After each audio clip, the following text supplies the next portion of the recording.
Assalamualaikum warahmatullahi wabarakatuh. Kembali bertemu dengan saya Herman Zambek. Kali ini saya akan membahas tentang Isra Mi'raj. Di mana Isra Mi'raj berasal dari bahasa Arab yang artinya Isra adalah perjalanan dan Mi'raj adalah tangga kedudukan. Di mana dalam perjalanan Rasul bahwa disebutkan Rasul naik ke langit ketujuh. Langit ketujuh itu sebetulnya ada di dalam diri kita.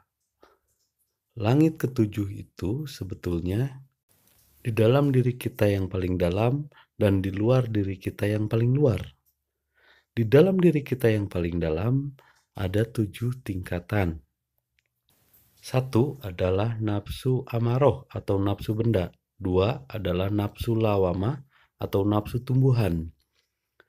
3 adalah nafsu sufiyah atau nafsu hewan. 4 adalah nafsu mutmainnah atau nafsu jasmani. Dan kelima adalah ruh ruhani. Ini yang oleh orang Jawa disebut papat kalima pancer atau orang Sunda menyebutnya 4 kalima pancer. Dan keenam adalah ruh rahmani. Dan ketujuh adalah ruh rabbani. 7 ini adalah di dalam diri kita sendiri. Yang di dalam diri disebut 7 lapis bumi. Dan di luar diri atau di langit disebut 7 lapis langit. Dan ini adalah yang disebutkan sab'as samawat wal ar.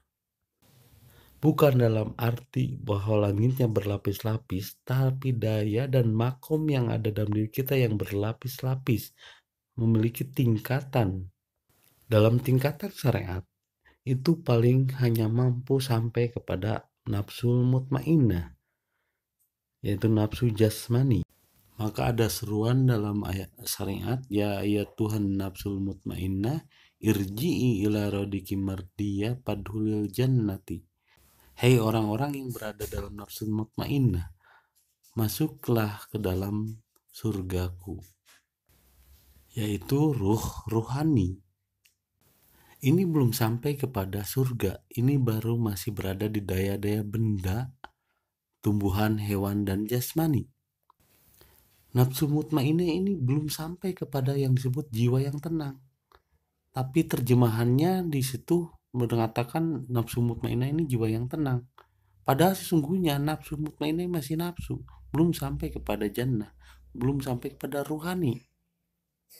Kembali ke konten awal, perjalanan Rasul dari Masjidil Haram ke Masjidil Aqsa yang ada di Palestina itu perjalanan berhari-hari. Sampai di sana Rasul sholat Isya dan tertidur. Lalu kelima sahabat Rasul menyaksikan bahwa tubuh Rasul bercahaya, mengeluarkan cahayanya. Dan dari dadanya keluar tihang cahaya yang menyembur ke langit. Artinya perjalanan Rasul menuju ke langit ketujuh itu bukan dengan fisik. Karena dengan fisik itu tidak mungkin. Tubuh ini akan membentur dengan kubah. Tubuh ini akan membentur dan lebur melewati atmosfer. Karena Rasul bisa melakukan Mi'raj ke langit ketujuh itu dengan jiwanya. Dengan nur yang ada di dalam dirinya, bibarokatin. Nurnya inilah yang akan kembali kepada Allah. Nur Muhammad inilah yang mampu menembus atmosfer bahkan masuk ke dalam matahari. Yang di luarnya adalah api, ternyata di dalamnya adalah air. Dan ada lubang cahaya yang menuju ke galaksi yang tanpa batas ruang dan waktu. Dan ketika Rasul bertemu dengan Allah, bertemunya dengan Allah bukan seperti saya bertemu dengan manusia lain. Bertemunya dengan Allah adalah menyatu, tauhid, ahad. Dan disitulah Rasul mendapatkan wahyu untuk melaksanakan apa yang disebut dengan sholat. Sholat adalah bahasa Arab yang arti dalam bahasa Indonesia adalah hubungan, yang arti dalam bahasa Indonesianya adalah hubungan. Seperti saya yang sedang berkomunikasi dengan Anda lewat video YouTube ini adalah sholat. Tapi sholat ini adalah sholaturahmi, yaitu sholat hubungan antara manusia dengan manusia. Sholat hubungan dengan Allah adalah ketika manusia itu makrifat. Artinya dia harus mi'raj dulu, bertemu dengan Allah, menyatu dengan Allah, tauhid atau ahad. Itulah sholat yang sesungguhnya.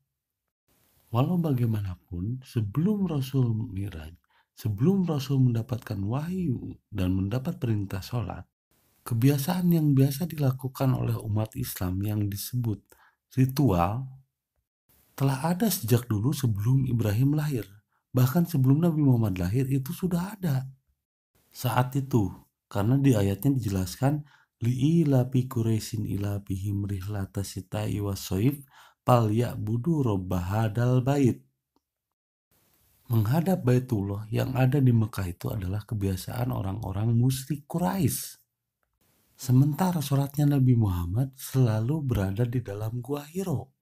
Dan tidak ada yang menyaksikannya kecuali dirinya dan Allah. Dan hubungan antara dirinya dan Allah itu hanya akan diketahui oleh dirinya dan Allah. Bahkan Rasul disebutkan sholat daimun, yaitu sholat yang setiap detik, yang setiap waktu terhubung dengan Allah. Yaitu hati, pikiran, dan nafsunya diserahkan kepada Allah. Itulah yang dimaksud dengan sholat daimun, sholat yang selalu berserah diri kepada Allah. Jadi bukan yang dimaksud sholat ritual. Karena sholat ritual itu sudah ada sebelum Ibrahim lahir, bahkan sebelum Nabi Muhammad lahir sudah ada sejak dahulu. Karena syariat yang sesungguhnya harus dari ma'rifat dulu, harus dari mi'raj dulu, barulah kita turun menjadi syariat yang benar. Bukan sholat untuk mi'raj, tapi mi'raj maka dia berhak untuk sholat. Dan sholatnya akan benar. Ini pun adalah sholat. Ini adalah sholaturahmi. Inilah Isra Mi'raj yang saya sampaikan malam ini. Semoga bermanfaat bagi kita semua. Terima kasih. Assalamualaikum warahmatullahi wabarakatuh.